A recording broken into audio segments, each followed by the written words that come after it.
Bueno, buenas tardes a todas, a todos y en primer lugar, por supuesto, agradecer al TEC de Monterrey y a todos ustedes el que de alguna manera me hayan dado esta oportunidad de encontrarnos, de charlar, de discutir sobre las cuestiones de la educación, que yo creo que es uno de los temas más importantes y más, de alguna forma, que más nos surgen, ¿no? A todos los que queremos una sociedad más civilizada, más pacificada, más justa, más igualitaria.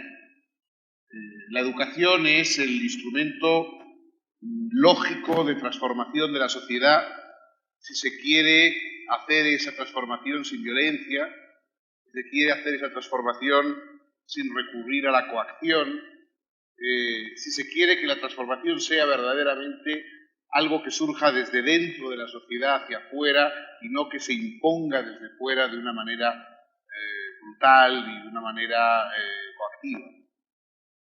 Hace un par de años, con motivo de que unos inmigrantes kosovares, precisamente, habían sido, digamos, maltratados por el municipio de Milán, Italia, y eso creó un pequeño escándalo a nivel nacional en Italia con el mal comportamiento del alcalde, etcétera, con la poca humanidad del trato que habían mostrado a esos inmigrantes. Humberto Eco escribió una página en que se preguntaba ¿qué podemos hacer los intelectuales ante situaciones como esta? Es evidente que no podemos simplemente ir a decirle al alcalde de Milán, a recordarle sagrados principios de fraternidad y de humanidad, que a fin de cuentas, si no los ha aprendido ya a su edad, es muy difícil que vaya a hacer caso porque 4 o 5 intelectuales se los recuerden, en fin, en un momento determinado. Lo único que se puede hacer, decía Eco, es escribir los libros que van a servir para que sean educados los hijos de ese alcalde y los hijos de los votantes de ese alcalde. Lo único que puede uno hacer es intentar atajar el mal cuando todavía es posible intervenir en él, cuando todavía es posible cortar las cosas de raíz. Si se deja que siga floreciendo, digamos, el racismo, la xenofobia, el integrismo, la violencia, la brutalidad, la discriminación, obviamente, cuando ha alcanzado un determinado estatus, un determinado lugar, es muy difícil que esas cosas puedan ser atajadas y pueda, digamos, combatirse esos males, salvo por la violencia, por la represión. La forma de tratarlos adecuadamente es cuando están todavía en un estado naciendo, cuando están empezando. Pero cuando están empezando, la única forma de combatirlos es por medio de la educación. Educación no solamente, por supuesto, en las escuelas, en las aulas. Educación en las aulas, pero también en las familias. Educación en las aulas y en las familias y también en los medios de comunicación, que tienen una dimensión educativa, no puramente educativa, pero también de una dimensión educativa. Educación también, quizá por parte de los políticos, que deberían, de alguna manera, tener una cierta función ejemplarizante, aunque a veces sus ejemplos sean a contrario, más que otra cosa, ¿no? Educación también por parte de artistas, de literatos, de deportistas, es decir, las personas que tienen una influencia sobre los demás. En general, una democracia es un orden en el que está establecido permanentemente la educación de unos por otros, en que no existe un momento para educar y otros momentos para el resto de las cosas. La educación es algo que permea toda la vida. Constantemente estamos viviendo en un mundo en el que nos educamos unos a otros. Evidentemente, la escuela tiene un papel prioritario en la educación. Y de ahí el hecho de que sea sorprendente la poca importancia, o al menos el papel relativamente relegado que se da a los maestros, que se da a la cuestión de la educación, por lo menos se ha venido dando hasta hace mucho.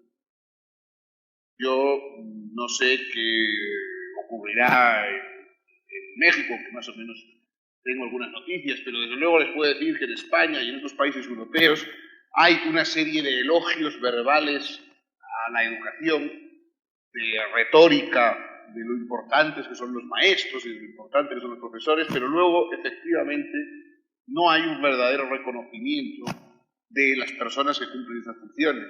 No hay un reconocimiento social. Hay una cierta relegación de las personas. No figuran en los medios de comunicación, no figuran en el escenario de lo colectivo, no aparecen. Aparecen intelectuales, novelistas, catedráticos, pero rara vez en la televisión, en una radio aparece un maestro. Su función, no se les escucha, no se presta atención a lo que ellos tienen que decir sobre los niños en la actualidad, sobre su trabajo, sobre sus dificultades para llevar a cabo un trabajo en el que hay demandas sociales contradictorias. Porque los padres a veces piden a los educadores que eduquen pues, con una cierta disciplina, que atajen estos males que decíamos, pero también, por otra parte, se les ata de manos porque cualquier elemento de coacción que van a emplear los educadores, inmediatamente los padres pues lo rechazan, o piensan que es un abuso, etc. ¿no? Entonces, la labor de los maestros, de los profesores, es sumamente difícil porque hay demandas contradictorias que inciden en ello. En España, por ejemplo, la profesión de maestro da el índice más alto de enfermedades psíquicas, de depresiones, de problemas de tipo nervioso, porque realmente están sometidos a demandas contradictorias muy fuertes. La sociedad pide mucho y les da muy poco. La sociedad les presiona para que disciplinen y les quita los medios en que podrían ejercer la disciplina. Hay una especie de esquizofrenia, frente al tema de la educación. Hay también una esquizofrenia respecto a la importancia de la educación, porque por una parte se habla de que la educación es algo enormemente central y relevante, pero por otra parte los políticos, salvo que la sociedad les presione mucho, se ocupan muy poco de los temas educativos. Hasta hace unos años ningún político basaba una campaña electoral en hablar de temas educativos. El político hablaba de reformas económicas, hablaba de política exterior y rara vez, salvo para hacer alguna mención formal, genérica, hay que mejorar la educación. Claro, no va a decir que hay que empeorarla, naturalmente, pero no había verdaderamente ningún énfasis real en el tema de la educación. Yo he vivido varios cambios de gobierno en España en un periódico, en un gran periódico de gran tirada, y bueno, pues ahí antes del cambio político siempre había una quiniela, una disputa, ¿no? ¿Quién será ministro del Interior? ¿Quién será ministro de Economía? ¿Quién será ministro de Asuntos Exteriores? Y yo decía, bueno, ministro de Educación, bueno, ya alguno habrá, ya se ocupará alguien de eso. O sea, no, eso no era nunca algo relevante, algo de primera importancia, ¿no? Y sin embargo, yo creo que efectivamente esa es una cuestión muy importante. Y poco a poco ha empezado a introducirse, me parece, en la política el tema de la educación. Clinton ganó sus primeras elecciones haciendo un fuerte énfasis en el tema educativo.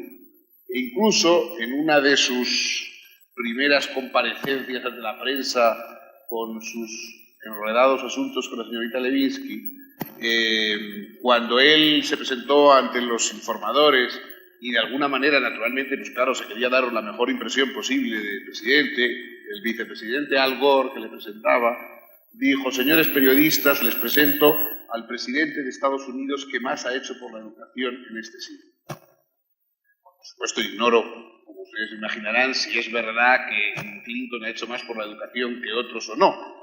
Lo que me parece significativo es que sea ese el criterio que se elige para intentar vender atractivamente al presidente. No se le ha presentado diciendo el presidente que ha reducido la inflación, el verdugo implacable de Saddam Hussein, sino cualquier otro título de gloria de este orden, sino el presidente que más ha hecho por la educación. Y eso lo dicen porque de alguna manera saben que hoy hay un interés cada vez mayor entre gente que se había pensado poco sobre esas cuestiones por el tema de la educación. Tony Blair ganó las elecciones en Inglaterra haciendo un fuerte énfasis en los temas educativos. Lionel Jospin, el primer ministro de Francia, fue antes ministro de Educación y inmediatamente también tocó las reformas educativas. Hay en general una sensación de que ha llegado la hora de intervenir y preocuparse por las cuestiones educativas. Evidentemente, sobre nosotros planea aquella advertencia que dice John Kenneth Galbraith, el sociólogo y economista canadiense norteamericano. En su último libro, Galbraith dice: todas las democracias actuales viven bajo el temor permanente a la influencia de los ignorantes. Evidentemente, dado que una democracia es una ley de mayorías, y dado que uno puede sospechar que los ignorantes son mayoría, evidentemente la influencia de los ignorantes es de temer, porque el ignorante es el que puede dejarse llevar por el demagogo, el que puede dejarse llevar por las promesas disparatadas, el que puede oponerse a las formas de regeneración o de reordenamiento del Estado positivas. Es decir, verdaderamente el peso de la ignorancia es muy peligroso, sobre todo porque, claro, Galbraith, que es una persona decente, piensa que las democracias están preocupadas por la influencia de los ignorantes. Pero es que hay muchos políticos que están interesados en la influencia de los ignorantes. Hay muchos políticos que de alguna manera se aprovechan del hecho de que haya ignorancia para mover sus programas, sus proyectos, o simplemente para evitar críticas que les podrían ser peligrosas o perjudiciales. La ignorancia a la que se refiere Galbraith, como ustedes pueden suponer, no se trata de la ignorancia de datos concretos, la altura del Monte Everest, la capital de Honduras. No se trata de, digamos, de un tipo de ignorancia de esa, porque todos somos ignorantes en ese sentido. Todos, digamos, ignoramos infinitamente más datos de los que conocemos. Y lo más que se puede pedir es que sepamos dónde está, en qué estante de la biblioteca tenemos el libro que puede sacarlo de dudas, o qué referencia en la red de Internet nos puede llevar a responder una pregunta determinada. No, la ignorancia a la que se refiere Galbraith es la incapacidad de pensar, la incapacidad de comprender lo que otros dicen, la incapacidad de hacer explícitas nuestras demandas sociales a los demás, la incapacidad de comprender las demandas que otros nos hacen. Ese es el tipo de ignorancia realmente peligrosa. Ese tipo de ignorancia que hace que determinadas personas vivan supeditadas a lo que saben o a lo que dicen otros. Hay unas élites nacionales, mundiales, que manejan la información, que maximizan sus beneficios, que tienen los datos de primera mano, que comprenden las cosas desde el punto del que las fabrica y las orienta, y otros que simplemente se dedican a recibir, a solicitar, a ir, digamos, acogiendo aquello que los demás quieren dar. Y entonces se está creando una posibilidad de una educación de varias velocidades, ¿no? Hay una educación como los restaurantes de 5 estrellas, para una élite privilegiada, para personas que pueden pagárselo, con una serie de sofisticaciones y de desarrollos muy extraordinarios. Y luego hay una educación que va degradándose poco a poco hasta llegar a una especie de fast food education, de una educación así, digamos, una McDonaldización de la educación, ¿no? Al más bajo nivel, en que simplemente, pues bueno, se enseña a la gente a obedecer y a no morder y a trabajar en lo que tengan que hacer, y ya está, ¿no? Y claro, esto es esto realmente verdaderamente sí que es la reproducción de las clases en el peor sentido de la palabra. Es decir, yo creo que la educación es el elemento igualador por excelencia, es la lucha contra la fatalidad. Por medio de la educación se lucha contra la fatalidad social, contra la fatalidad que hace que el hijo del pobre siempre tenga que ser pobre, que el hijo del ignorante siempre tenga que ser ignorante. Contra esas fatalidades es contra las que lucha la educación. La educación rompe ese círculo y hace que el hijo de quien no sabe pueda saber, y que el hijo de quien no puede trabajar más que en labores meramente serviles o casi esclavizantes pueda optar a puestos más importantes en la sociedad. Y si no hay educación, mantendremos una división permanente, perpetua, infranqueable de clases en un sitio. De ahí yo creo, me parece la relevancia de la potenciación del tema educativo.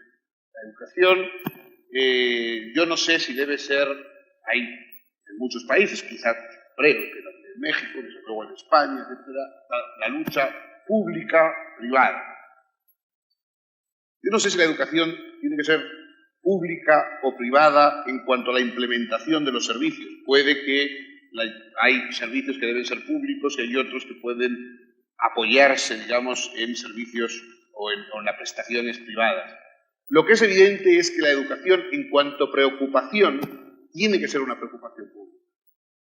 La educación no es un problema de papá, mamá, el niño y la niña. La educación es un problema de la sociedad. Las sociedades democráticas educan en defensa propia, educan para protegerse. Si una sociedad no crea ciudadanos capaces de vivir armónicamente en ella, si una sociedad no crea el tipo de ciudadano capaz de participar de una manera a la vez crítica y constructiva en las instituciones, entonces está condenada a no ser más que una democracia de fachada o de nombre, pero no una democracia real. Las democracias reales exigen demócratas, y los demócratas no son plantas silvestres que nacen entre las piedras por casualidad, sino son algo que tiene que cultivarse socialmente, por vía de educación. Para un griego, democracia y paideia, democracia y educación eran dos cosas que estaban forzosamente unidas.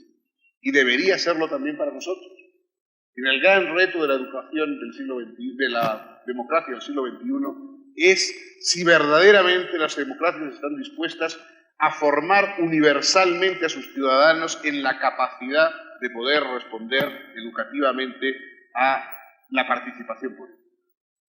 Y eso no es simplemente prepararlos para desempeñar un trabajo, que es muy importante, y no es simplemente informar a la gente, porque la información es importante, pero no sustituye al conocimiento ni sustituye a la ciudadanía.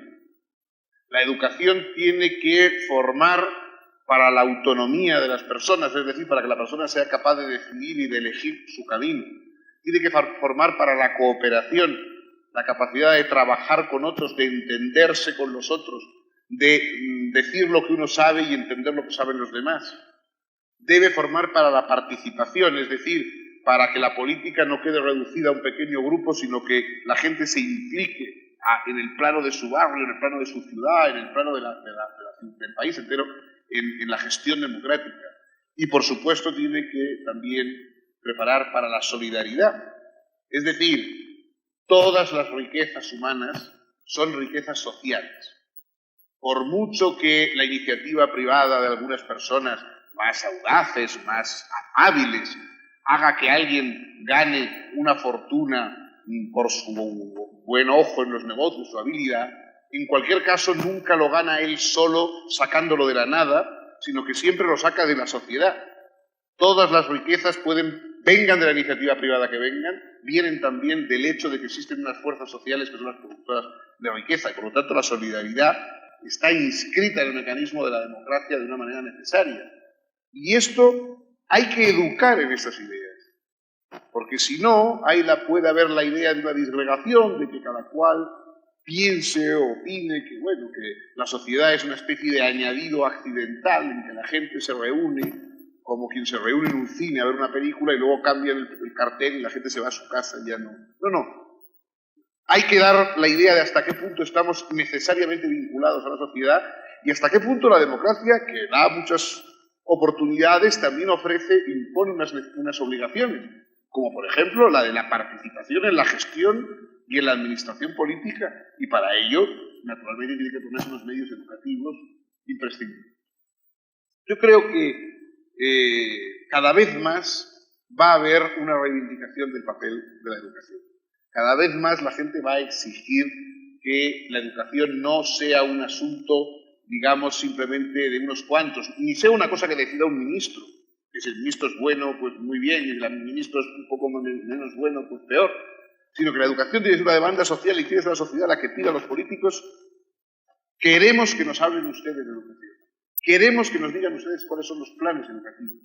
Sabemos que la buena educación para todos es algo muy caro, es algo que cuesta mucho dinero, pero es más importante que el dinero esté empleado para eso que para otros fines. Es más importante que el dinero se emplee en la educación que se emplee en otro tipo de funciones, y por supuesto que se emplee haciendo cárceles para no hacer escuela. Pero hay que elegir entre si queremos sociedades con escuelas o sociedades con cárceles. Yo creo que es mejor optar por las sociedades con escuelas. Es hasta más, digamos, se dice, la educación en una sociedad democrática es una cosa muy cara, pero la ignorancia y la falta de educación es aún más cara y se paga más cara en las sociedades. A largo plazo es mucho más costoso para una sociedad no invertir en educación que invertir en educación. Yo creo que poco a poco las sociedades se van dando cuenta de esto, van optando, digamos, por la vía de apoyar la educación, pero hace falta que los ciudadanos seamos nosotros quienes reivindiquemos y quienes exijamos y quienes insistamos tozudamente en decir que la educación nos interesa más que las demás cosas. No es simplemente una cosa entre otras, como el servicio de correos o como la limpieza de las calles. Es algo prioritario que consideramos más importante que otros rubros en el presupuesto nacional. Yo creo que si hay esa presión social, antes o después los políticos que suelen actuar por estas líneas terminarán inclinando la balanza de la preocupación pública hacia la educación, y eso será, me parece, en beneficio de todos. En cualquier caso, así veo yo el gran reto político cara al nuevo gobierno. Muchas gracias.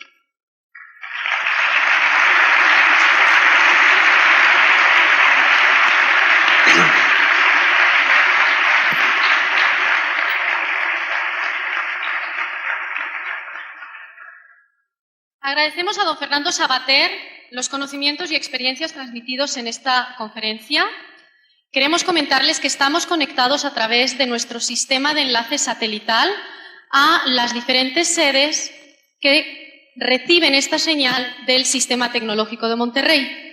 Y vamos a proceder ahora a dar respuesta a las preguntas formuladas a nuestro invitado por parte tanto de este auditorio presente aquí, como también por aquellos que se encuentran en esas sedes remotas y que tienen disponible para hacer sus preguntas una dirección en el sistema de interacción remoto para formularlas.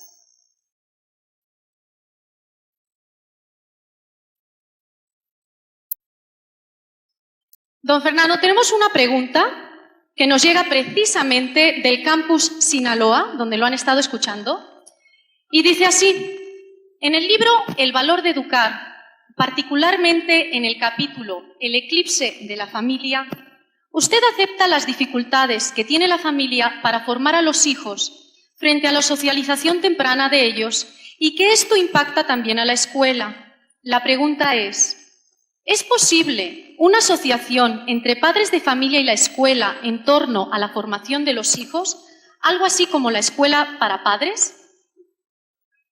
Yo creo que no solamente es posible, sino que sería imprescindible. Es decir, vivimos en una sociedad en que con demasiada facilidad las personas pagan por desentenderse de problemas. Hay una tendencia a decir, bueno, yo ya he pagado, doy la educación a mis hijos, le he comprado una enciclopedia, ya, ¿qué más quieren? A mí ya no, que nadie me pregunte. No.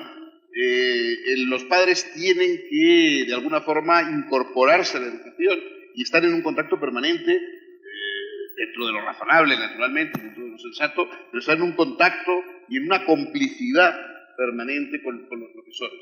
Una educación, una escuela que eduque contra las familias y unas familias que intenten educar contra las escuelas, es que me parece que es disparate. Muchas gracias. A nombre de Rafael Castro Pérez, del campus Sinaloa, quien formuló esta pregunta.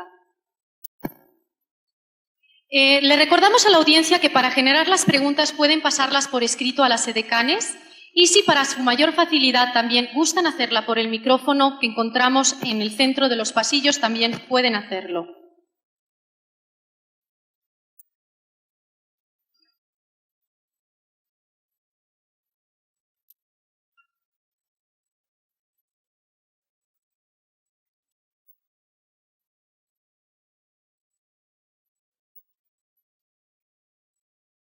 Buenas tardes.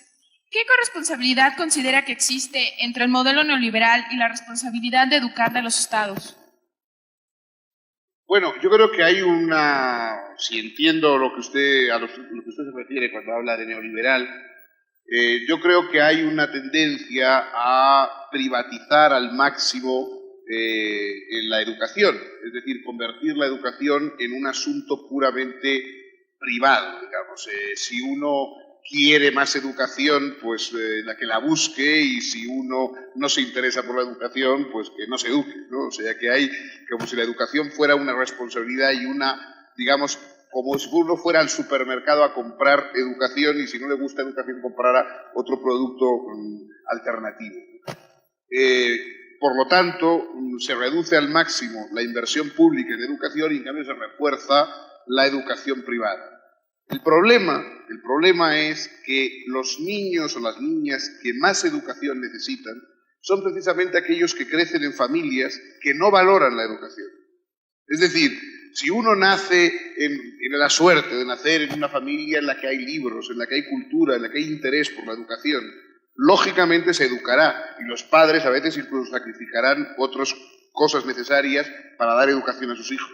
Pero si uno nace, por desgracia, en alguna de esas familias en que no hay cultura, en que no hay libros, en que hay analfabetismo, en que no hay preocupación por la educación, los padres probablemente lo que querrán es que el niño o la niña se pongan a trabajar cuanto antes y no se interesarán en absoluto en formarlos ni en educarlos.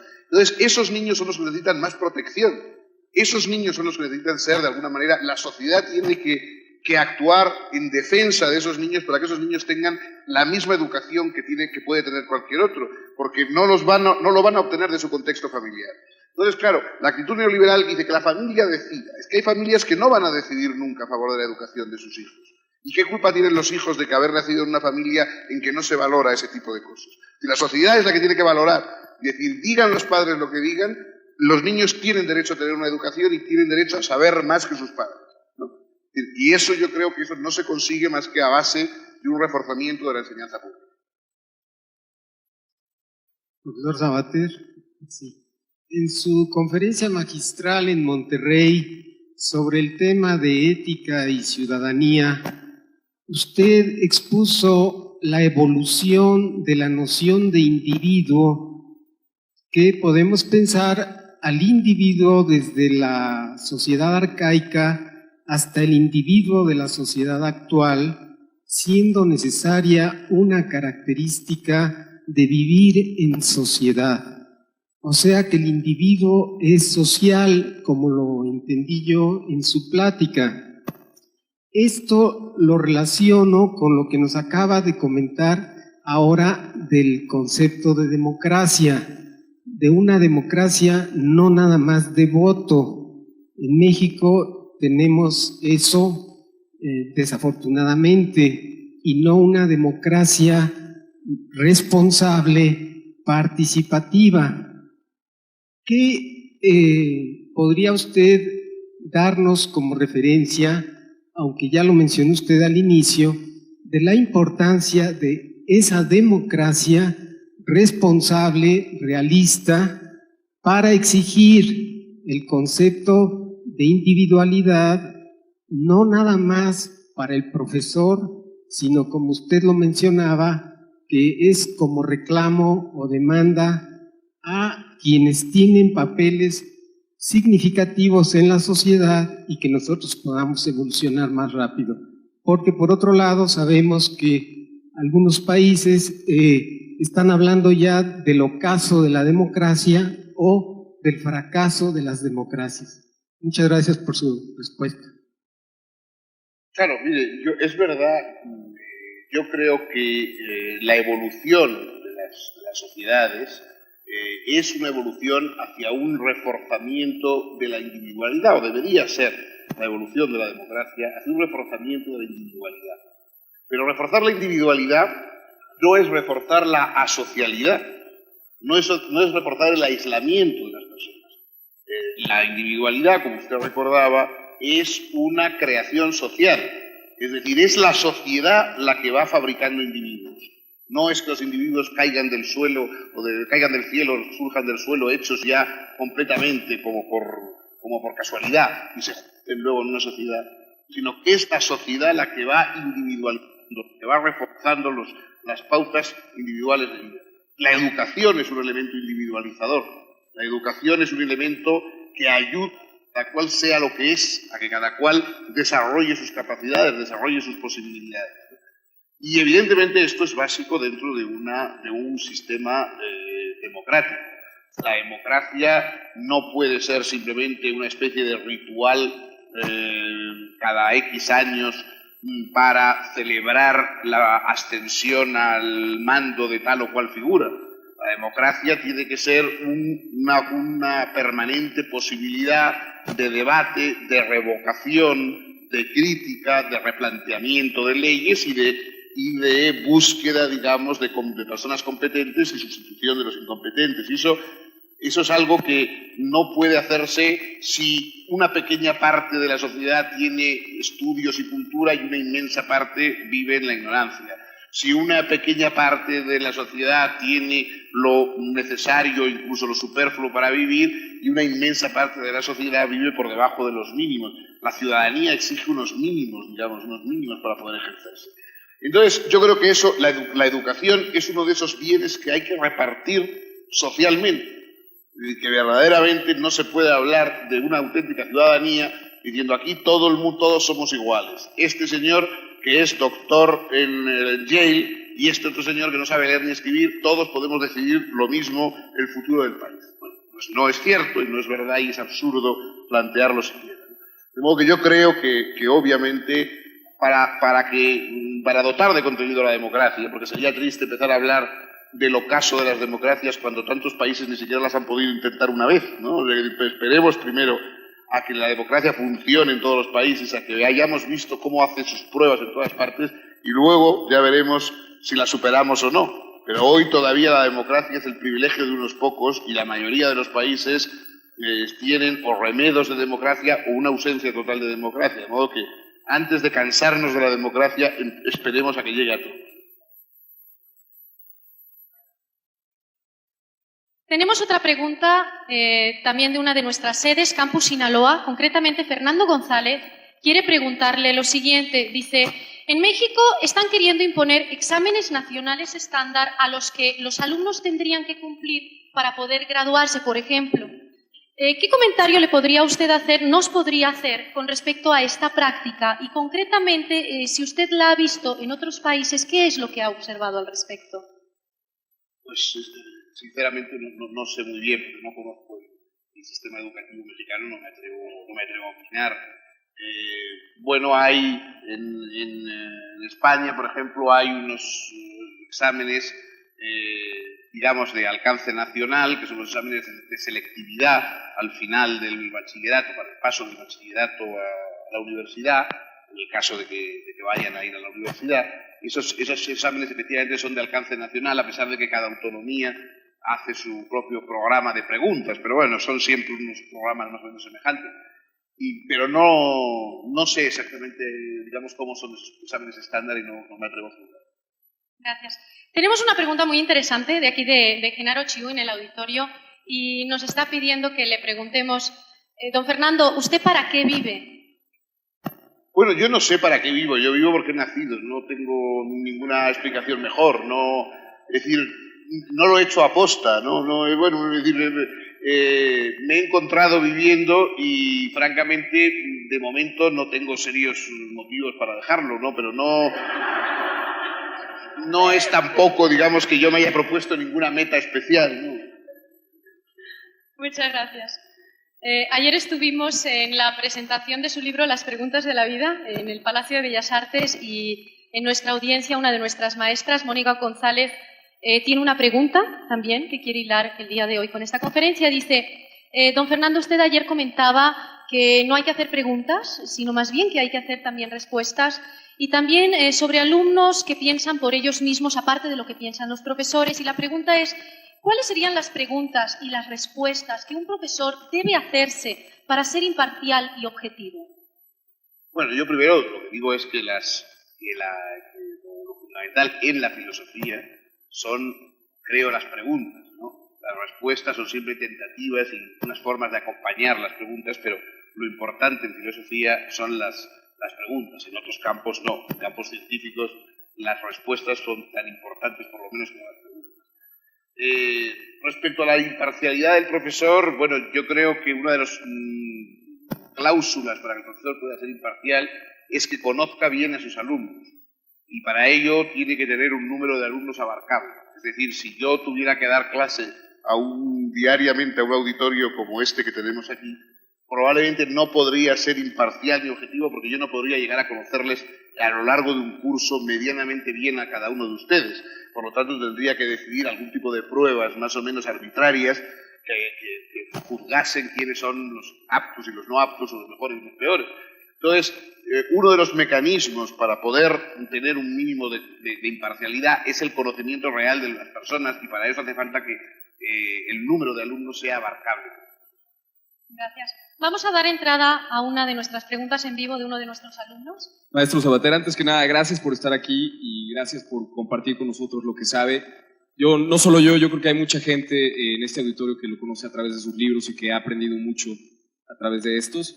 Y bueno, pues esta pregunta es una pregunta que yo siento obligada para usted, sobre todo hablando específicamente de educación, porque siempre tiene la habilidad de dar respuestas muy certeras. Y bueno, dice que si la ignorancia no es el no conocer los datos que se pueden encontrar en el estante de una biblioteca, entonces, ¿qué tan útiles pueden ser los mecanismos de comprobación y de grados numéricos para la escuela? No, yo digo no es que la ignorancia, la única ignorancia negativa, la única ignorancia mala, sea la ignorancia de datos concretos, lo cual no quiere decir que uno entonces deba alegremente ignorar todos los datos posibles. Es decir, a mí creo que una educación en buena medida también es una formación en determinados datos fundamentales y que, por supuesto, que uno debe aprovechar los años más juveniles en que tiene una capacidad de asimilación y de comprensión mayor para hacer un acopio de datos. Evidentemente no va a recordarlos todos, no es eso la única función de la educación, pero por supuesto, en fin, si uno estudia geografía, no viene mal saber que París es la capital de Francia.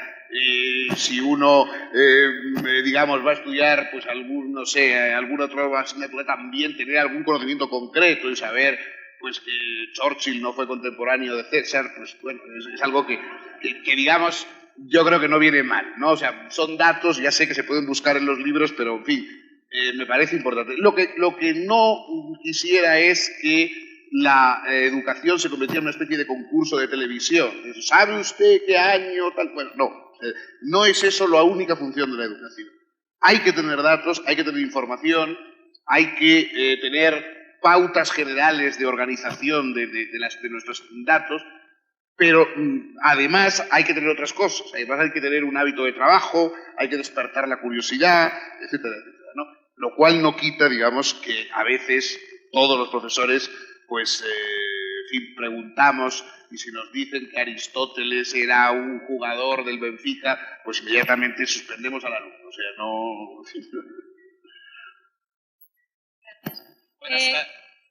Marta Montero, en nuestro auditorio, quiere preguntarle ¿cómo contrarrestar la terrible y maléfica influencia de los medios de comunicación? Y dice, léase televisión o videojuegos, donde predomina la violencia y la irracionalidad. Bueno, los medios de comunicación son medios, es decir, instrumentos, herramientas. Por lo tanto, son un poco lo que queramos hacer nosotros con ellos, ¿no? No hay que enfadarse con la televisión porque los programas son malos y hay que pegarle al aparato, ¿no? El aparato podría retransmitir igual de bien buenos programas, ¿no? Entonces, desgraciadamente no lo hace, pero no por culpa de la televisión, sino por culpa de otras cosas. A mí me parece que los medios de comunicación podrían ser un apoyo, no una sustitución, cuidado, de la escuela o de otras formas de educación. Podría ser un apoyo excelente para la educación y podrían ser una alternativa a ciertos tipos de educación muy útiles, ¿no? Es verdad que hoy prevalece la violencia, prevalece, en fin, la estupidez, en el fondo, ¿no? En muchos programas. Por otra parte, tampoco soy de los que creen que porque la televisión sea violenta, todo el mundo que ve los programas de televisión se convierte en violento, ¿no? Porque si eso fuera verdad, si la televisión tuviera esa capacidad hipnótica que cuando presenta violencia hace violento el que la está viendo, también tendría la capacidad inversa. Entonces, proponiendo todas las semanas pues la película Gandhi y la vida de San Francisco de Asís, pues viviríamos en una sociedad perfecta porque todo el mundo se convencería, digamos, de esas virtudes. Si no nos creemos que por ver Gandhi nadie se haga pacifista, también tenemos que tener cuidado en creer que porque alguien vea Rambo se va a volver militarista. Es decir, la cosa debe ser más compleja. Yo, por supuesto, que creo que debería los medios de comunicación tener una dimensión educativa y ser conscientes de su dimensión educativa, ¿no? Pero sin exagerar tampoco su influencia y sobre todo sus males. Damos paso a uno de nuestros alumnos aquí presentes que también tiene otra pregunta para usted. Buenas tardes, señor Fernando Sabater. Antes que nada, felicidades por la publicación de su nuevo libro. Mi interrogante es la siguiente. ¿Me podría decir usted cuál es su opinión acerca de la influencia que tienen las nuevas tecnologías en la educación, específicamente el uso del Internet y de la computadora? ¿A qué me refiero con esto? ¿Existe el riesgo de que se cruce el límite y caigamos en un estado de dependencia excesiva hacia la computadora y hacia el Internet? Se está creando una especie de alumno que genera su conocimiento en base a la información que le despliega una pantalla de computadora. ¿Qué tanto tiene que existir entonces la ética? ¿Qué tanto tiene que existir los valores en el manejo de la computación y en el manejo del Internet como herramientas y no como fines dentro de la educación? Bueno, yo creo que tú mismo lo acabas de decir muy bien, ¿no? Es decir, los medios electrónicos, etcétera, son herramientas, es decir, son instrumentos que no pueden suplantar la relación personal, ni muchísimo menos, naturalmente, el esfuerzo o la voluntad o la paciencia de cada cual. Yo creo que esos elementos, por ejemplo, la Internet, son tanto más útiles cuanto más preparada está ya la persona. Es decir, por la experiencia que tengo yo de los amigos que conozco que manejan Internet, y digo los amigos porque yo soy un poco pretecnológico y no lo manejo todavía, veo que las personas más cultas y que tienen ya un interés muy determinado en algo, los especialistas en tal o en cual cosa, sacan un enorme rendimiento de Internet porque saben a dónde van, saben lo que buscan, se centran en ese asunto. En cambio, yo creo que en las fases previas, en las fases iniciales, cuando la gente está un poco todavía que no sabe a dónde va ni de dónde viene, el creer que el Internet o esos medios electrónicos abren una especie de magia de posibilidades inmensas, probablemente es muy engañoso, ¿no? Internet, por ejemplo, tiene en este momento más de un 90% de sus contenidos centrados en la publicidad. Es decir, para alguien que no sabe lo que busca, el 90% de las veces caerá en un anuncio más o menos camuflado, no en otra cosa. Obviamente, esto, digamos, exige que la educación prepare para utilizar Internet, prepare para utilizar los medios electrónicos. Pero no es cierto que la buena educación es que haya muchos medios electrónicos. Es decir, a veces se habla del desarrollo educativo y cuando se pregunta, bueno, ¿y qué ha pasado? Pues es que se han puesto 32 ordenadores personales en vez de 15 que había. Bueno, es como si se hubieran comprado 30 lapiceras más, se hubieran comprado, digamos, pues no sé, 30 frigoríficos para guardar las bebidas refrescantes. Todo muy útil, que todo está bien, pero no puede sustituir el contenido mismo de la educación, la verdad, digamos, del intercambio de la relación personal entre el profesor y el alumno, entre los alumnos entre sí. Yo creo que eso es insustituible y que no hay por qué ver esas cosas como un apocalipsis, ¿no? Hay también gente retrógrada que cuando oye hablar de Internet o del ordenador inmediatamente va de retro, Satanás. No se trata tampoco, evidentemente, de ese tipo de neurosis antimoderna, ni mucho menos, pero tampoco de la adoración o de en fin, de considerar que esas cosas son ya la solución y la panacea de todos los males. Don Fernando, tenemos una pregunta que nos llega desde Monterrey. Es de Jesús Montiel y quiere preguntarle cómo integraría la tolerancia como valor en la educación. Hombre, efectivamente, ese es uno de los valores importantes y difíciles, ¿no? Porque la tolerancia no es simplemente indiferencia.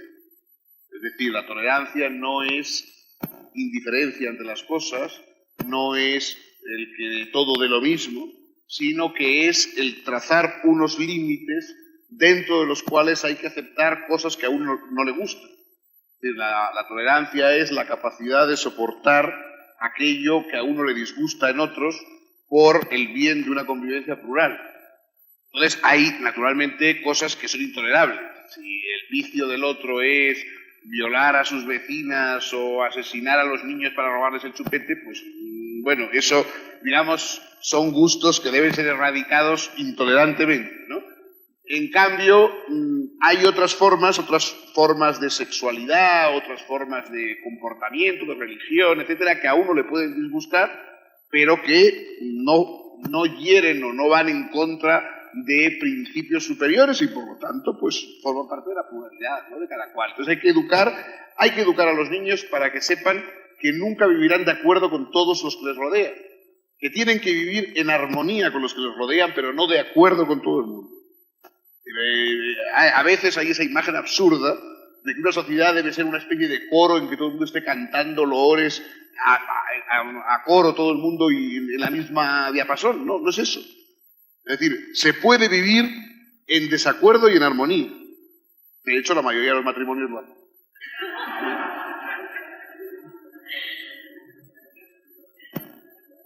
Tenemos también una pregunta desde nuestro campus Zacatecas.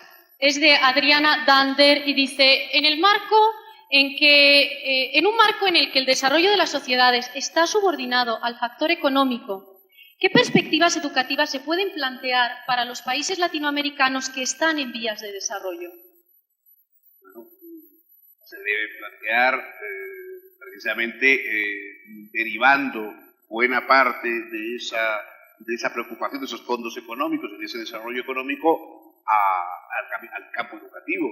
Las ayudas al desarrollo, las ayudas a los países en vías de desarrollo no tienen que ir simplemente, digamos, por la vía de material industrial o de material médico, sino, por ejemplo, de material educativo. Yo creo que ONGs, ¿no?, las organizaciones no gubernamentales, que hay tantas y que a veces prestan servicios muy importantes, que acuden pues, llevando medicinas y llevando comida a los lugares donde hacen falta, yo creo que también debería fomentarse cada vez más las ONGs que ayudasen a desarrollar la educación en esos países, es decir, que llevaran maestros o que formaran maestros del mismo país, que es lo preferible, para que eduquen a sus ciudadanos.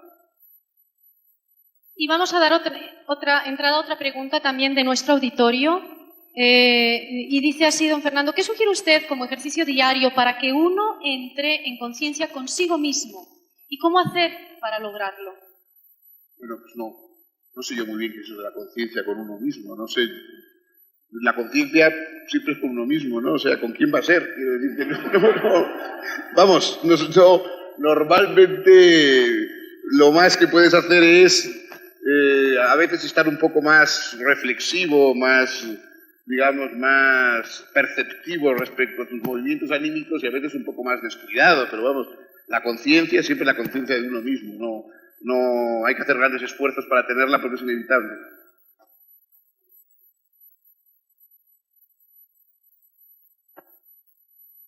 Y vamos a pasar a la última pregunta, ya por cuestión de tiempo aunque tenemos aquí varias.